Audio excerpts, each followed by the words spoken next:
Leio na versão revista e atualizado, acompanhe-me na sua versão, Gênesis 15, de 1 a 16, que diz assim: Depois destes acontecimentos, veio a palavra do Senhor a Abrão, numa visão, e disse: Não temas, Abrão, eu sou o teu escudo e teu galardão será sobremodo grande. Respondeu Abrão: Senhor Deus, que me haverás de dar se continuo sem filhos, e o herdeiro da minha casa é o Damasceno Eliezer? Disse mais a Abrão: A mim não me concedeste descendência, e um servo nascido na minha casa será o meu herdeiro. A isto respondeu logo o Senhor, dizendo: Não será esse o teu herdeiro, mas aquele que será gerado de ti será o teu herdeiro. Então conduziu-o até fora e disse: Olhe para os céus e conta as estrelas, se é que o podes. Ele disse: Será assim a tua posteridade. Ele creu no Senhor, e isso lhe foi imputado para a justiça. Disse-lhe mais: Eu sou o Senhor que te tirei de Ur dos Caldeus, para dar-te por herança esta terra. Perguntou-lhe Abrão: Senhor Deus, como saberei que hei de possuí-la? Respondeu-lhe: Toma-me uma novilha, uma cabra e um cordeiro, cada qual de 3 anos, uma rola e um pombinho. Ele, tomando todos estes animais, partiu-os pelo meio e lhe pôs em ordem as metades, umas de fronte das outras, e não partiu as aves. As aves de rapina desciam sobre os cadáveres, porém Abraão as enxotava. Ao pôr do sol caiu profundo sono sobre Abrão, e grande pavor e cerradas trevas o acometeram. Então lhe foi dito: Sabe com certeza que a tua posteridade será peregrina em terra alheia, e será reduzida à escravidão, e será afligida por 400 anos, mas também eu julgarei a gente a que tem de sujeitar-se, e depois sairão com grandes riquezas, e tu irás para os teus pais em paz, serás sepultado em ditosa velhice. Na 4ª geração tornarão para aqui, porque não se encheu ainda a medida da iniquidade dos amorreus. Não se encheu ainda a medida da iniquidade dos amorreus. Quero falar nessa noite sobre quanto falta para se esgotar a paciência de Deus. Vamos orar? Vamos.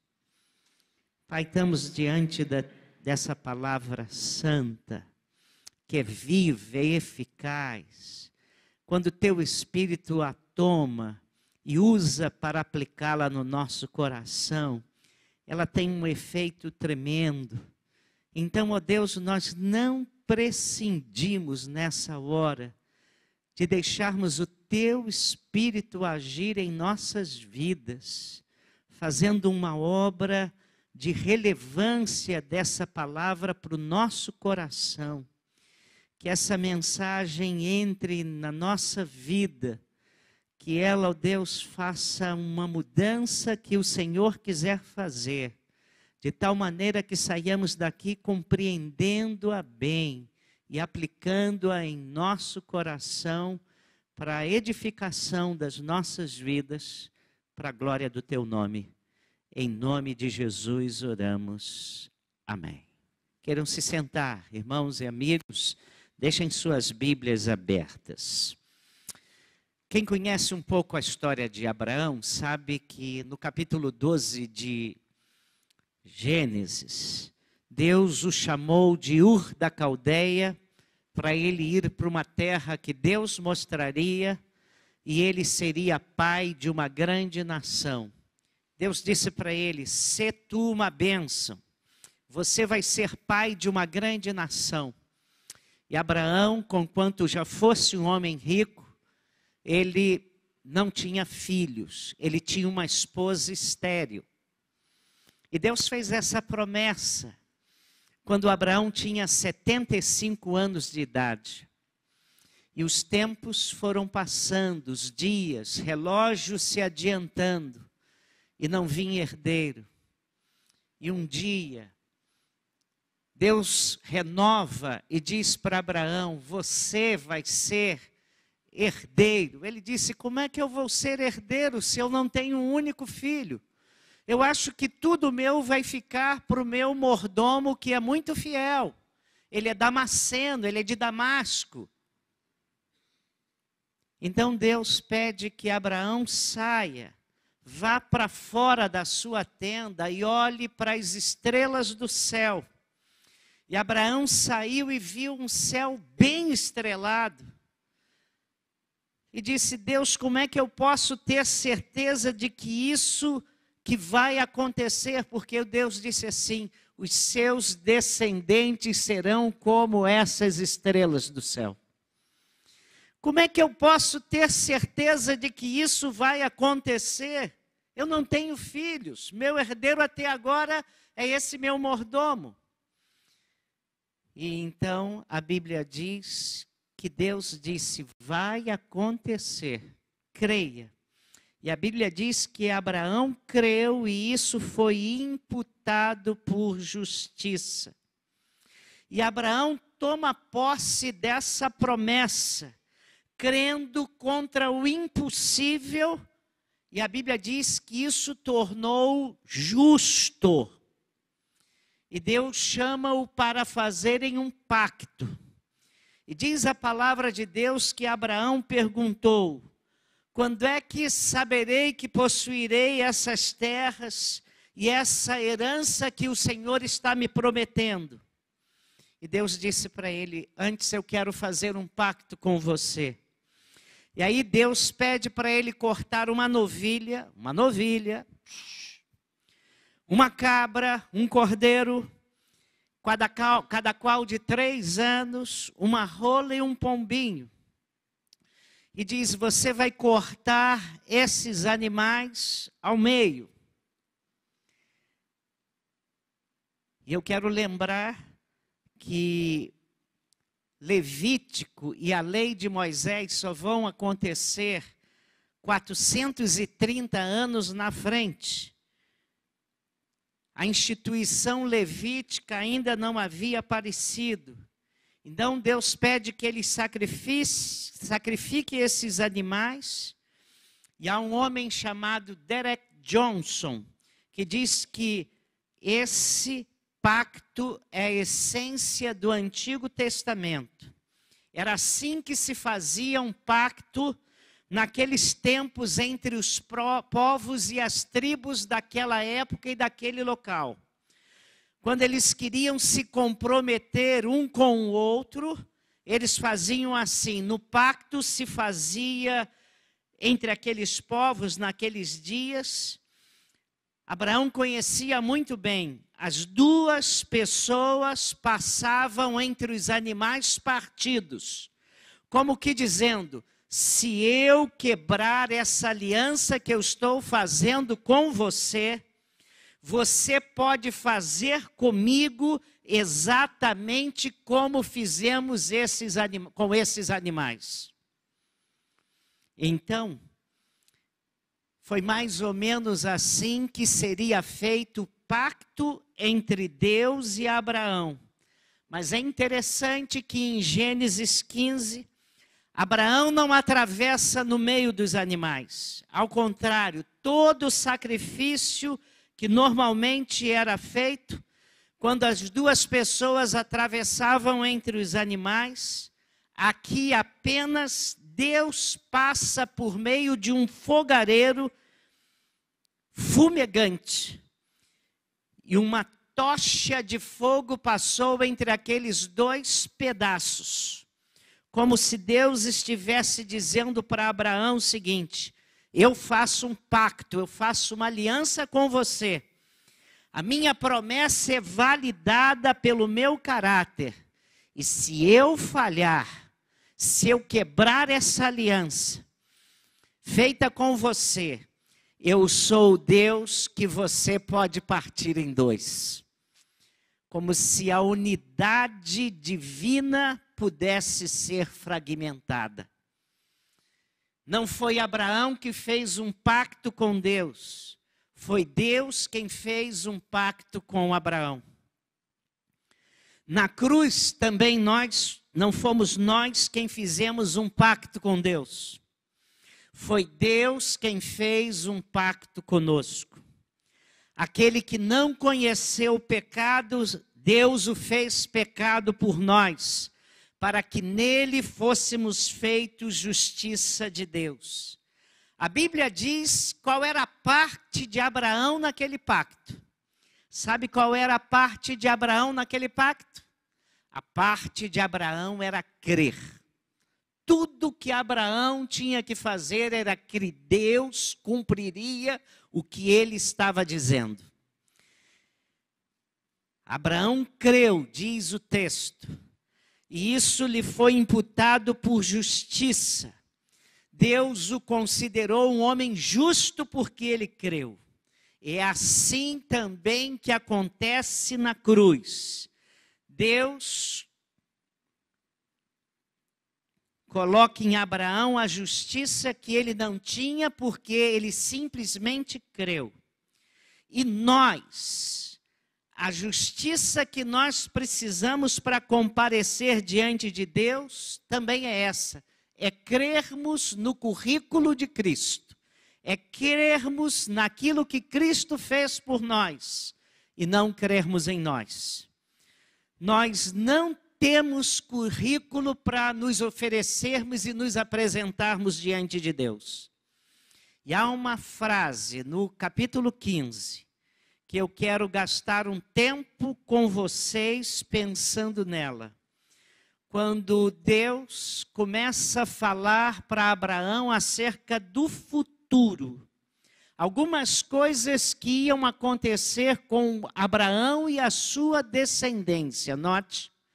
Abraão está reclamando, entre aspas, com Deus, porque Deus prometeu que ia lhe dar uma herança. Ele seria pai de uma grande nação e ele não tem nenhum filho. E Deus diz para ele agora, eu vou lhe falar da sua descendência.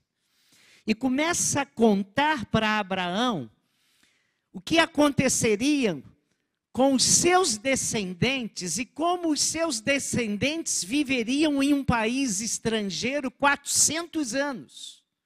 E como aquela descendência finalmente voltaria para aquele lugar onde Deus estava fazendo um pacto com Abraão. E aí, tá? O texto diz, tá? Que o que aconteceu? No meio daqueles animais cortados, tá? Abraão começa a ter uma dor visceral, uma dor tremenda. E a Bíblia diz no versículo 12, se você está com a sua Bíblia aí, acompanhe-me com ela, que grande pavor e cerradas trevas o acometeram. Abraão começa a sentir uma angústia muito grande na presença de Deus. E Deus começa a explicar para Abraão o que ele está sentindo. A dor que ele está sentindo não tinha relação com aquilo que estava acontecendo naquele presente momento. Mas era a dor que a descendência dele sofreria sendo levada para o Egito e ali passando por provações durante 400 anos. Mas Deus disse, o seu povo vai voltar para essa terra para que se cumpram algumas coisas que ainda não se cumpriram. E há uma afirmação profundamente enigmática no versículo 16. E o texto que eu li termina com essa afirmação. Na quarta geração, tua descendência voltará para cá, porque a medida da maldade dos amorreus ainda não está completa. Eu queria falar exatamente sobre isso. Outra introdução grande. não se encheu a medida da iniquidade dos amorreus. A Bíblia nos fala, meus queridos, que Deus, o nosso Deus, o Deus revelado nas Escrituras, o Deus do Novo Testamento, o Deus que enviou Jesus, é um Deus misericordioso e bondoso. O nosso Deus é bom, e nós costumamos dizer, Deus é bom o tempo todo Deus é bom. É exatamente isso. E se você conhece o Salmo 103, que é um dos salmos mais lindos que nós temos na Bíblia, nos versículos 8 a 13 é dito assim na versão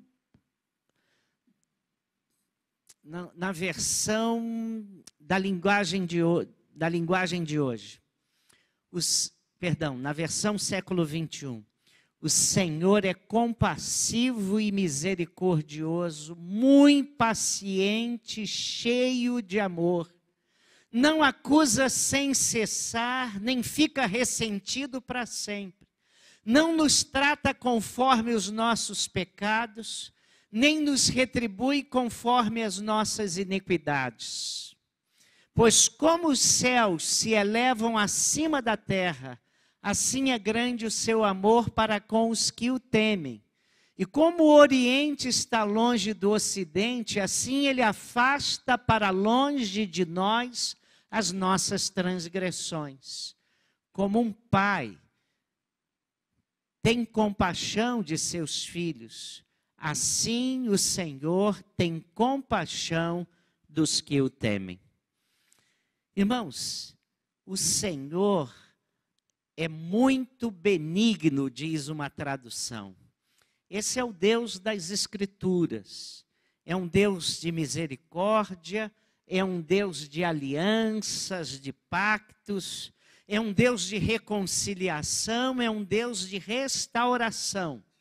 Mas aqui em Gênesis 15, Deus se apresenta como um Deus que conhece profundamente, exatamente a maldade do homem. E há pelo menos nas Escrituras 3 povos que foram destruídos de forma muito clara por causa da maldade deles. 3 povos. Vocês os conhecem. O primeiro são os amorreus.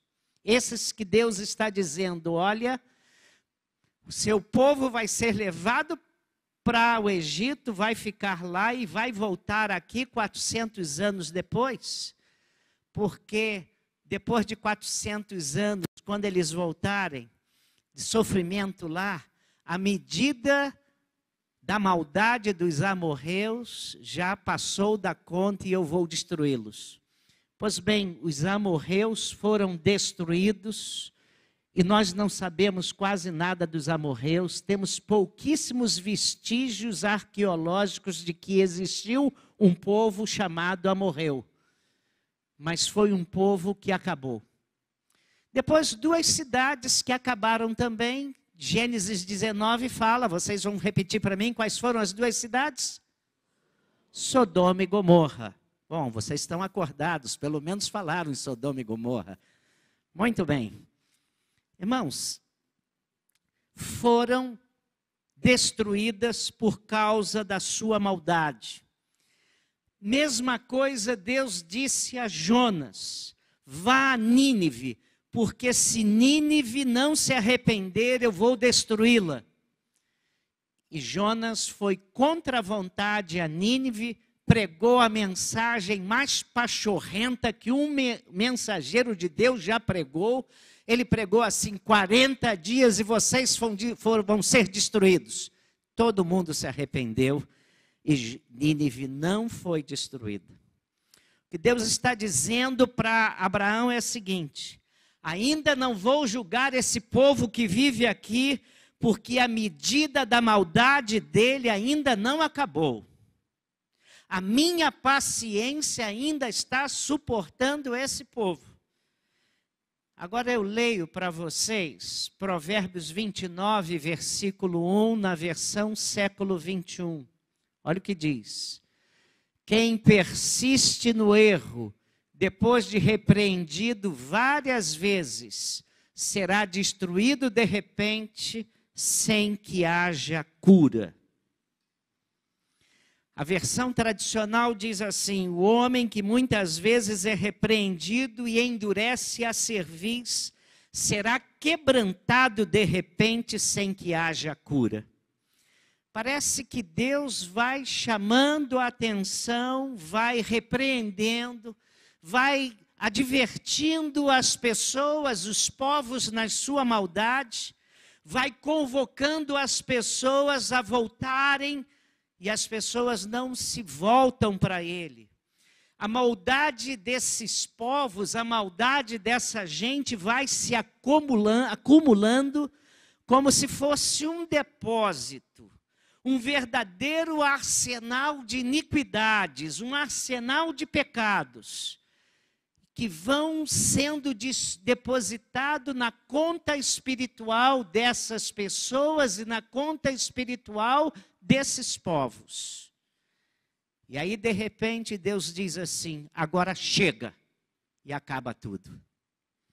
Eu me assusto com isso, irmãos, porque a Bíblia diz que o salário do pecado é a morte. E eu fico assustado com os dias que nós estamos vivendo. Nós vivemos dias de muito pecado. Nós vivemos numa sociedade de muita rebeldia contra Deus. Nós vivemos dias de muita insolência. Nós vivemos dias de muita desobediência a Deus. Nós vivemos dias de afronta direta da nossa sociedade a Deus. E os homens já não temem a Deus. Falar de temor a Deus parece não fazer mais nenhum sentido para essa nossa geração. E até mesmo crentes, gente que está no caminho do Senhor, muitas vezes eu os vejo brincando com Deus, flertando com o inimigo das nossas almas, negociando com Satanás, pervertendo os mandamentos de Deus porque não querem obedecê-los. E isso é muito perigoso, meus irmãos. Deus está nos dizendo que Ele tem um calendário. Deus está nos dizendo, e disse isso para Abraão, que está tudo agendado. E que um dia, quando chegar a data que Ele marcou, esgotar a paciência dele, Ele vai se estabelecer e Ele vai dar um ponto final à nossa maldade. E é curioso que Deus, aparentemente, ao dizer aquilo para Abraão, Ele não tinha pressa. Porque Deus disse para Abraão, na sua 4ª geração, olha, você não tem um único filho, mas você vai ter um filho. Na 4ª geração, 400 anos depois, a geração toda vai voltar. E aí eu vou destruir o povo que está aqui, porque a medida da maldade deles acabou. Paciência se esgotou. E Deus parece que não tem pressa. Você não se assusta com essa aparente falta de pressa de Deus? Porque quando você vai ao Novo Testamento, o apóstolo Pedro diz que já naquele tempo apostólico, alguns diziam assim, está em 2 Pedro 3,14. Onde está a promessa da vinda do Senhor? Porque desde que os nossos pais morreram, todas as coisas permanecem como desde o princípio da criação. Todas as coisas têm permanecido do mesmo jeito, seu apóstolo. O senhor tem certeza que Deus vai fazer alguma coisa? Onde é que está a promessa dele que não se cumpre? E Pedro diz, no versículo 9, que Deus não está demorando, porque Deus é longânimo e deseja que todos se arrependam, não querendo que nenhum se perca. E nós devíamos dizer, depois de ouvirmos isso, um grande amém. Graças e louvores a Deus por isso. O tempo que Deus dá para que haja arrependimento é um tempo muito grande. Deus vai pregando ao seu coração, Deus vai falando a você, Deus vai falando ao nosso povo, Deus vai falando para o mundo, Deus vai falando para a nossa sociedade, Deus vai usando pregadores, vai usando homens de Deus, vai usando os meios que Ele possui, para que a mensagem do Evangelho chegue ao seu coração. E o que Deus quer é que você se arrependa e volte para Ele. Aliás, Ele já dizia isso no Antigo Testamento, em Ezequiel 33, versículo 11. Dizia assim: acaso tenho eu prazer na morte do ímpio, do perverso? Não desejo eu que antes se converta dos seus caminhos e viva? O desejo de Deus para nós e para o pecador é que ele se arrependa e volte-se para o Senhor. Esse é o prazer de Deus.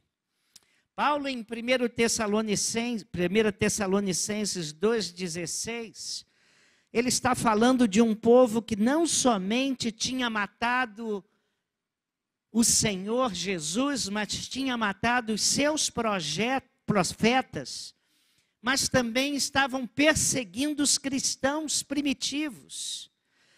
Um povo que não se agradava de Deus, eram adversários de todos os homens que falavam em nome de Deus. E ele diz assim: e nos impedem de pregar aos gentios para que sejam salvos, e desse modo aumentam sempre a medida dos seus pecados, mas por fim a ira lhes sobreveio. Ele está falando do povo dos conterrâneos judeus da sua época. A ira, porém, contra eles sobreveio definitivamente. Deus estava falando do povo judeu, sempre enchendo a medida dos seus pecados. E eu fiquei pensando, qual é a medida da iniquidade que Deus faz do tempo presente? Quanto tempo mais Deus, a paciência de Deus vai perdurar antes que Ele dê um ponto final? Qual é a medida da paciência de Deus para com o povo brasileiro e com os seus pecados? Eu fiquei pensando exatamente nisso. Quanto falta para esgotar a paciência de Deus? É sempre muito difícil a gente começar a pensar no juízo de Deus. Na Bíblia Sagrada, se você quiser saber, você vai entender as razões por que Deus agiu com juízo na vida de alguns povos. Nós temos isso registrado e talvez isso nos ajude a abrirmos os nossos olhos. Em primeiro lugar, a gente pensa que Sodoma e Gomorra foi destruída por causa da vida devassa de Sodoma e Gomorra. Foi também. Mas não foi apenas a iniquidade sexual, mas em Ezequiel 16:49, olha o que é dito. Que Deus destruiu Sodoma e Gomorra pela incapacidade do povo ter compaixão dos pobres e dos necessitados. E olha o que Deus diz: eis que esta foi a iniquidade de Sodoma, tua irmã, soberba, fartura de pão e próspera de tranquilidade teve ela e suas filhas, mas nunca amparou o pobre e o necessitado. Quando uma sociedade vira as costas para o pobre e para o necessitado, pode contar os dias. A mão do Senhor começa a virar. Você não acha isso curioso? Deus diz que o juízo dele sobre Sodoma veio por causa da incapacidade da cidade de ter sensibilidade às pessoas que sofriam. Não ter sensibilidade ao sofrimento humano, à dor humana, traz o juízo de Deus. E aí a gente vai ao juízo de Deus colocado por Jesus em Mateus capítulo 24. Jesus fala do julgamento das nações, é o capítulo do julgamento das nações. E aí,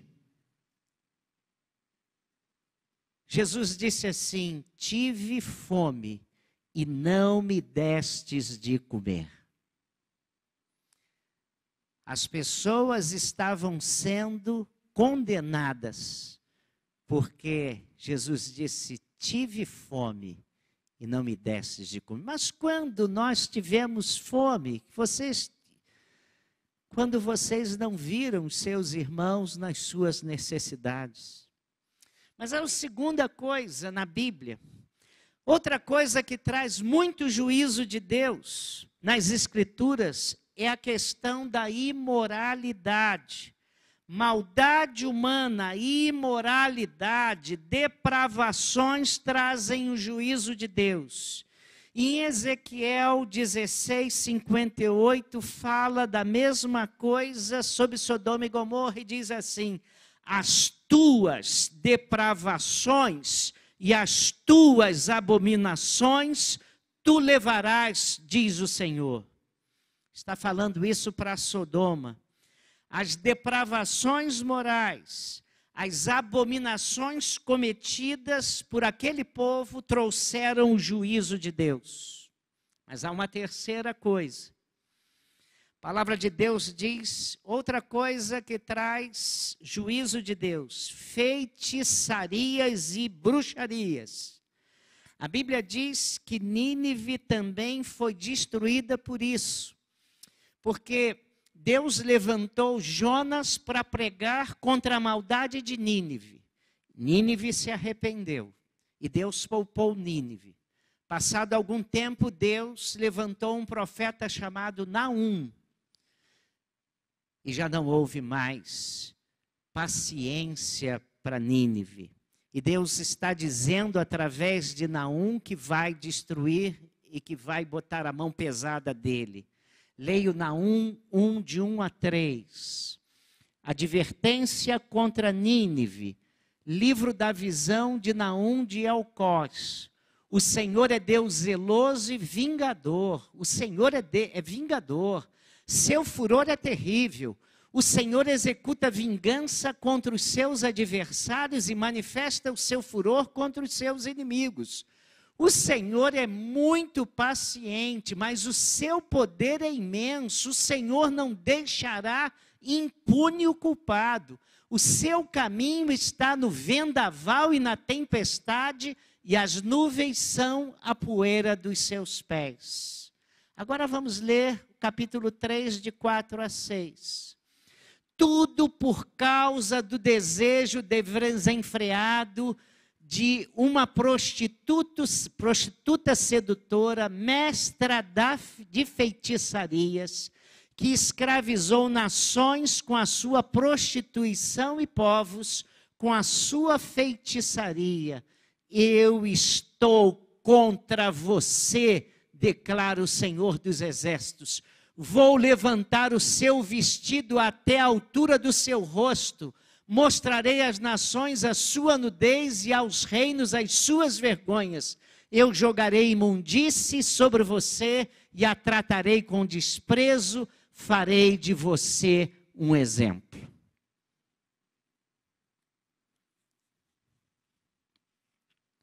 Quarto e último lugar, que leva a Deus trazer juízo sobre um povo, sobre pessoas, sobre nações. A outra coisa que traz muito julgamento nas Escrituras é quando os povos rejeitam o Filho de Deus. a grave declaração que Israel faz quando Pilatos diz, diante do julgamento de Jesus, eu não vejo nele pecado algum. Pilatos diz 3 vezes ao julgar Jesus, não vejo culpa nele, não vejo nele pecado algum. E se você está lembrado, o povo de Israel começa a gritar nas praças, caia sobre nós o sangue deste homem. E historicamente, a gente sabe como o povo judeu tem sofrido. E esse texto é muito complicado, porque lamentavelmente foi usado na época das cruzadas para que cristãos massacrassem os judeus, o que foi horrendo. Não é isso que Jesus está falando. O que as Escrituras dizem é que o juízo de Deus vem quando há rejeição explícita ao Filho de Deus. E eu quero que você entenda o que Deus está dizendo a Abraão. Que o seu povo vai voltar para a terra de Canaã quando a medida da iniquidade dos amorreus encher.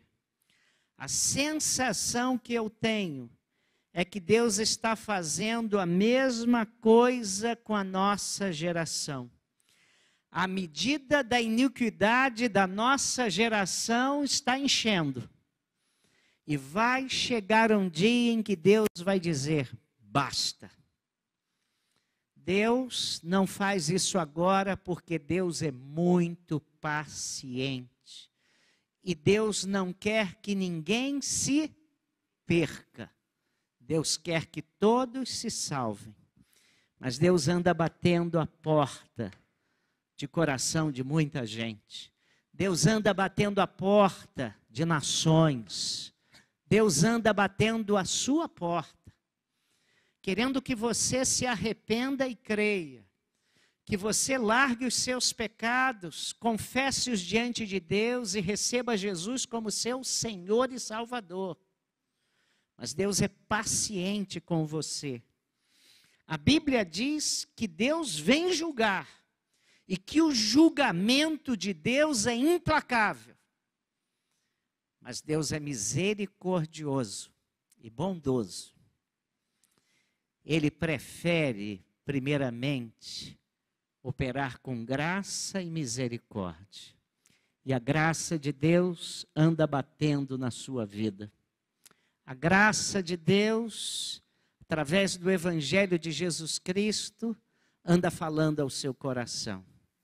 E tudo o que Deus quer é que você ouça a mensagem, se arrependa e creia. Antes que seja tarde demais. Tudo que Deus quer é ter um relacionamento de amor, um relacionamento amigo, um relacionamento de intimidade e comunhão com você.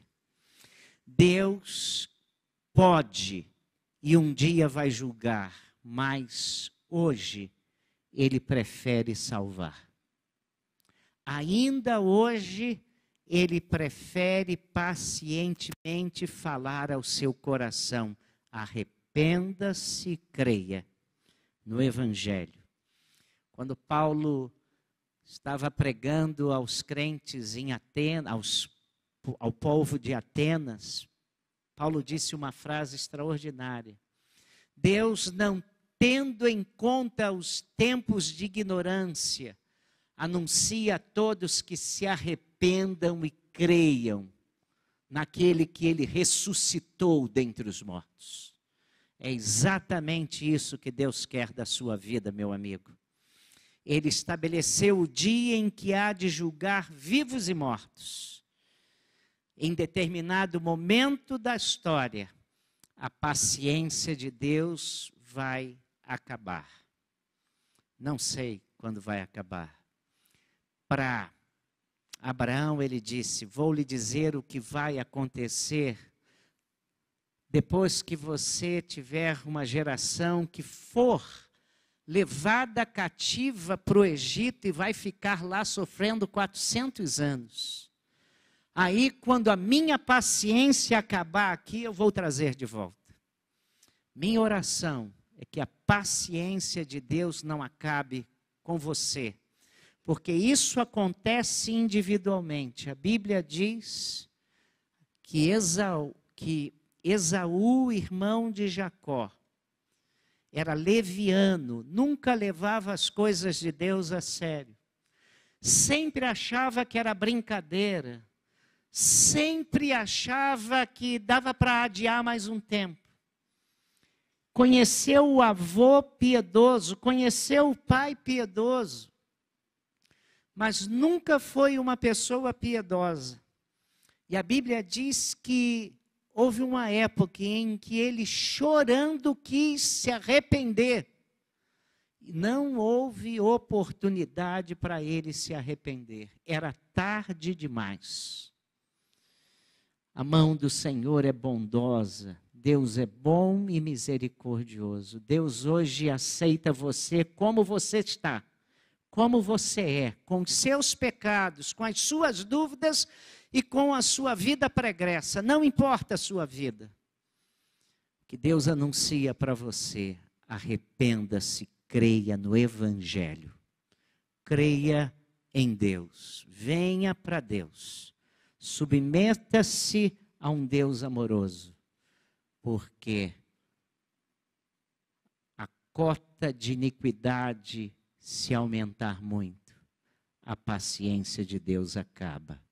E não há mais saída. Baixe sua cabeça aí.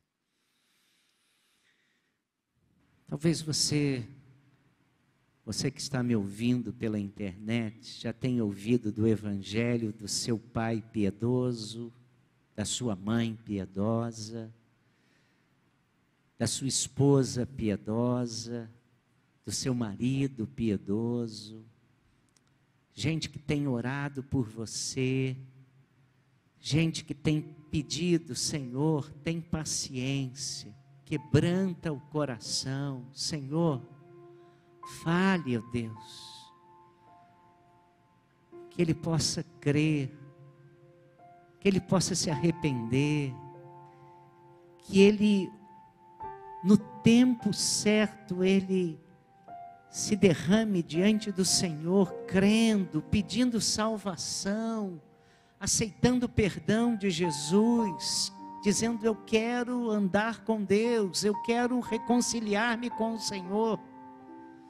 Eu não sei como é que está a sua situação, mas há um tempo para salvação, e esse tempo vai passar. Há um tempo para o perdão de Deus, e esse tempo vai acabar. Há um tempo em que Deus pacientemente bate a porta da sua vida e do seu coração, dizendo: creia, arrependa-se, receba meu filho bendito que morreu em seu lugar pelos seus pecados. E se você continuar com o coração fechado, não há garantia de que o seu tempo ainda vai ser estendido. E você corre o risco de buscar e não houver mais tempo. Por isso a Bíblia diz: buscai ao Senhor enquanto se pode achar, invocai-o enquanto está perto. Hoje é o dia da salvação. Hoje é o dia do perdão dos seus pecados. Hoje é o dia do seu encontro com Deus. Arrependa-se, creia. Diga para Jesus: Jesus, vem ser o meu Salvador, que está a minha vida. Perdoa os meus pecados. Eu quero ser teu. Ó Pai bendito, o Senhor que é um Deus cheio de misericórdia e compaixão. O Senhor que é um Deus paciente. Que através do teu Espírito, o Senhor esteja nessa noite, mercê da tua graça, usando essas palavras para quebrantar alguns corações, para que eles se arrependam, creiam em Jesus e sejam salvos da condenação eterna, do juízo eterno de Deus. Ó Senhor, tem misericórdia, quebranta pessoas aqui para a glória do Teu nome, para a salvação de vidas, para que essas pessoas se relacionem contigo em amor. Ó Deus, dá-nos a alegria de vermos pessoas tocadas pelo Teu poderoso Espírito, persuadidas pelo poder da cruz, rendidas ao Evangelho de Jesus Cristo. Oramos em nome de Jesus. Amém.